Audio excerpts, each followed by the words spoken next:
Assalamualaikum warahmatullahi wabarakatuh. Apa kabar semuanya?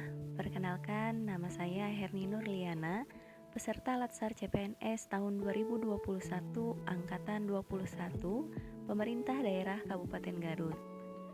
Pada kesempatan kali ini saya akan membahas mengenai konsep-konsep wawasan kebangsaan dan nilai-nilai bela negara. Pada kesempatan kali ini, saya diberi tugas untuk membuat learning journal dalam bentuk podcast mind map yang berisi konsep-konsep atau informasi penting yang telah dipelajari pada modul 1, yakni mengenai wawasan kebangsaan dan nilai-nilai bela negara. Berikut ini saya tampilkan mind map konsep-konsep wawasan kebangsaan dan nilai-nilai bela negara yang telah saya buat. Di era globalisasi ini, banyak sekali tantangan yang dihadapi oleh negeri kita. Kesadaran berbangsa dan bernegara sudah selayaknya rakyat dan pemerintah untuk bersama-sama memberikan pemahaman bagi rakyatnya, khususnya untuk kaum muda. Pemerintah ikut bertanggung jawab mengemban amanat untuk memberikan kesadaran berbangsa dan bernegara bagi warganya. Bila rakyat bangsa Indonesia sudah tidak memiliki kesadaran, ini merupakan bahaya besar bagi kehidupan berbangsa dan bernegara, yang mengakibatkan bangsa ini akan jatuh ke dalam kondisi yang sangat parah, bahkan jauh terpuruk dari bangsa-bangsa lain yang telah mempersiapkan diri dari berbagai macam gangguan.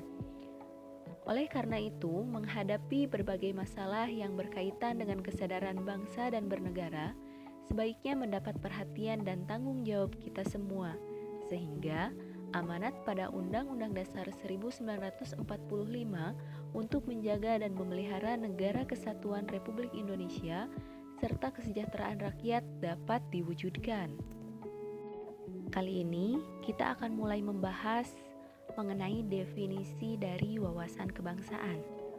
Wawasan kebangsaan itu sendiri dapat diartikan sebagai konsepsi cara pandang yang dilandasi akan kesadaran diri sebagai warga dari suatu negara akan diri dan lingkungannya di dalam kehidupan berbangsa dan bernegara. Berikut ini beberapa titik penting dalam sejarah pergerakan kebangsaan Indonesia. Dimulai pada tanggal 20 Mei 1908, puluhan anak muda berkumpul di Aula Stopia. Dalam pertemuan itu, mereka sepakat mendirikan organisasi yang disebut dengan Organisasi Budi Utomo. Kemudian dilanjutkan dengan Perhimpunan Indonesia atau disingkat dengan PI. Ini merupakan organisasi pergerakan nasional pertama yang menggunakan istilah Indonesia. Bahkan, Perhimpunan Indonesia menjadi pelopor kemerdekaan bangsa Indonesia di kancah internasional. Perhimpunan Indonesia ini diprakarsai oleh Sultan Kasayangan dan N. Noto Suroto pada 25 Oktober 1908 di Leiden, Belanda. Kemudian, pada tanggal 30 April 1926 di Jakarta diselenggarakan Kerapatan Besar Pemuda yang kemudian terkenal dengan nama Kongres Pemuda I. Kongres Pemuda I ini dihadiri oleh wakil organisasi pemuda yang ada di Indonesia. Setelah itu, pada tanggal 27 sampai 28 Oktober 1928 dilaksanakanlah Kongres Pemuda yang kedua. Pada 1 Maret 1945, dalam situasi kritis di Indonesia, Letnan Jenderal Kumakichi Harada, pimpinan pemerintah pendudukan Jepang di Jawa, mengumumkan pembentukan Badan Penyelidik Usaha-Usaha Persiapan Kemerdekaan Indonesia atau yang biasa disebut dengan BPUPKI. Dan pada tanggal 7 Agustus 1945 dibentuklah PPKI atau yang disebut juga dengan Panitia Persiapan Kemerdekaan Indonesia. Baik, kita akan melanjutkan ke bagian yang selanjutnya, yakni konsensus dasar negara Republik Indonesia. Di sini ada 4 konsensus dasar, yakni yang pertama Pancasila. Pancasila ini secara sistematik disampaikan oleh Insinyur Soekarno di depan sidang BPUPKI pada tanggal 1 Juni 1945. Pancasila berfungsi sebagai landasan bagi kokoh tegaknya negara dan bangsa. Selain itu, Pancasila juga berfungsi sebagai ideologi nasional, sebagai pandangan hidup bangsa, sebagai perekat atau pemersatu bangsa, dan sebagai wawasan pokok bangsa Indonesia dalam mencapai cita-cita nasional. Yang kedua, ada Undang-Undang Dasar 1945. Naskah Undang-Undang Dasar 1945 dirancang sejak 29 Mei sampai 16 Juli 1945 oleh BPUPKI. Pada masa itu, Insinyur Soekarno menyampaikan gagasan dasar mengenai pembentukan negara yang beliau sebut sebagai Pancasila. Undang-Undang Dasar ini memiliki fungsi yang khas, yakni membatasi kekuasaan pemerintah sedemikian rupa sehingga penyelenggaraan kekuasaan tidak bersifat sewenang-wenang. Dengan demikian diharapkan hak-hak warga negara terlindungi. Yang ketiga, ada Negara Kesatuan Republik Indonesia. Tujuan dari NKRI ini tercantum dalam pembukaan Undang-Undang Dasar 1945 di alinea keempat, yang meliputi melindungi segenap bangsa dan seluruh tumpah darah Indonesia, memajukan kesejahteraan umum, mencerdaskan kehidupan bangsa, dan ikut melaksanakan ketertiban dunia berdasarkan kemerdekaan, perdamaian abadi, dan keadilan sosial. Dan yang keempat, ada Bhinneka Tunggal Ika. Sesuai makna semboyan Bhinneka Tunggal Ika, yang dapat diartikan Bina Ika Tunggal Ia, yang berarti berbeda-beda tetapi pada hakikatnya satu. Sebab meskipun secara keseluruhannya memiliki perbedaan, tetapi pada hakikatnya satu bangsa dan negara Republik Indonesia. Berdasarkan pasal 1 ayat 1 Undang-Undang Republik Indonesia Nomor 24 Tahun 2009 tentang bendera, bahasa, dan lambang negara serta lagu kebangsaan, bendera Negara Kesatuan Republik Indonesia yang selanjutnya disebut bendera negara adalah Sang Merah Putih.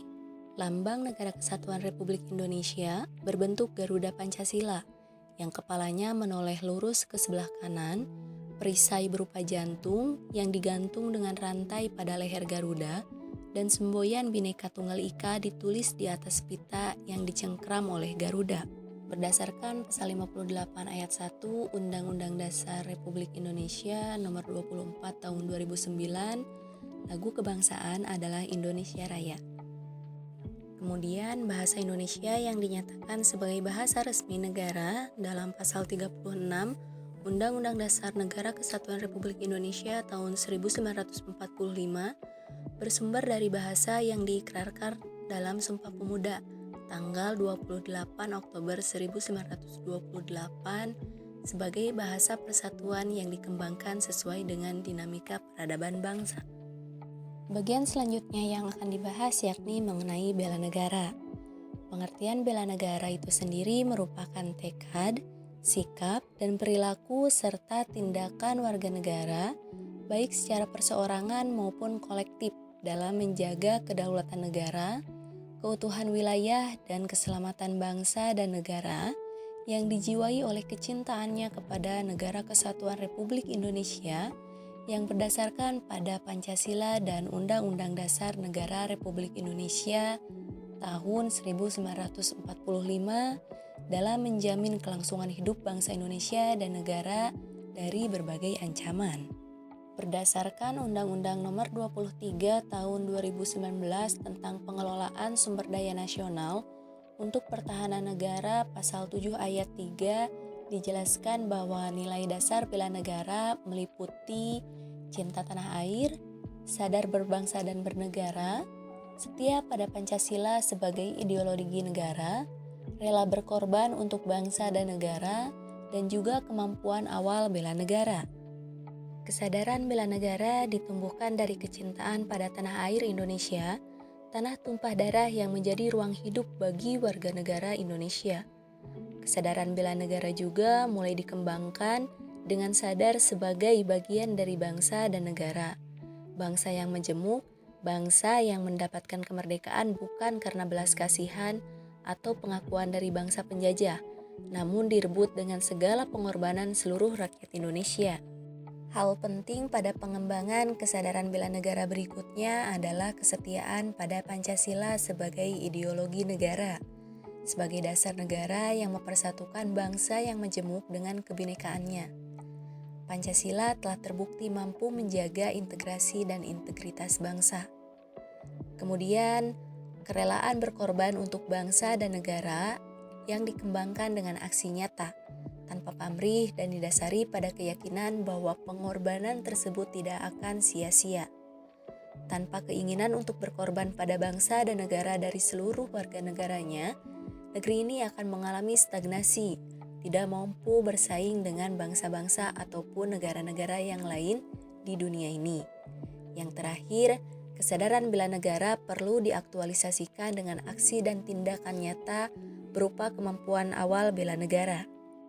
Dalam rangka mencapai tujuan nasional sebagaimana tercantum dalam alinea keempat pembukaan Undang-Undang Dasar Negara Republik Indonesia tahun 1945, diperlukan ASN yang profesional, yang bebas dari intervensi politik, bersih dari praktik korupsi, kolusi, dan nepotisme, kemudian mampu menyelenggarakan pelayanan publik bagi masyarakat, dan mampu menjalankan peran sebagai perekat persatuan dan kesatuan bangsa berdasarkan Pancasila dan Undang-Undang Dasar 1945. Bela negara dilaksanakan atas dasar kesadaran warga negara serta keyakinan pada kekuatan sendiri yang ditumbuh kembangkan melalui usaha bela negara. Berikut bentuk aktualisasi dari usaha bela negara yang dapat dilakukan oleh ASN. Yang pertama, seperti cinta tanah air bagi ASN ini dapat dicerminkan dengan setia dan mempertahankan Undang-Undang Dasar Negara Republik Indonesia tahun 1945 serta pemerintahan yang sah, kemudian mengabdi kepada negara dan rakyat Indonesia. ASN sebagai warga negara terpilih harus menjadi contoh di tengah-tengah masyarakat dalam menunjukkan kebanggaan sebagai bagian dari bangsa Indonesia. Yang kedua, kesadaran berbangsa dan bernegara bagi ASN ini dapat diaktualisasikan dengan menjalankan tugas secara profesional, membuat keputusan berdasarkan prinsip keahlian, dan memegang teguh prinsip netralitas ASN. Yang ketiga, setia pada Pancasila sebagai ideologi negara bagi ASN. Ini dapat diaktualisasikan dengan cara memegang teguh ideologi Pancasila, memelihara dan menjunjung tinggi standar etika yang luhur, menjadi agen penyebaran nilai-nilai Pancasila di tengah-tengah masyarakat. Yang keempat, rela berkorban untuk bangsa dan negara bagi ASN ini dapat diaktualisasikan dengan memberikan layanan kepada publik secara jujur, tanggap, cepat, tepat, akurat, berdaya guna, berhasil guna, dan santun. Kemudian bersedia mengorbankan waktu, tenaga, dan pikirannya untuk kemajuan bangsa dan negara.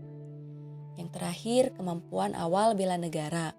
Ini dapat diaktualisasikan dengan cara memiliki kemampuan dalam melaksanakan kebijakan dan program pemerintah, mengutamakan kepemimpinan berkualitas tinggi, dan mengutamakan pencapaian hasil dan mendorong kinerja pegawai. Itulah konsep-konsep mengenai wawasan kebangsaan dan nilai-nilai bela negara yang dapat saya sampaikan. Wassalamualaikum warahmatullahi wabarakatuh.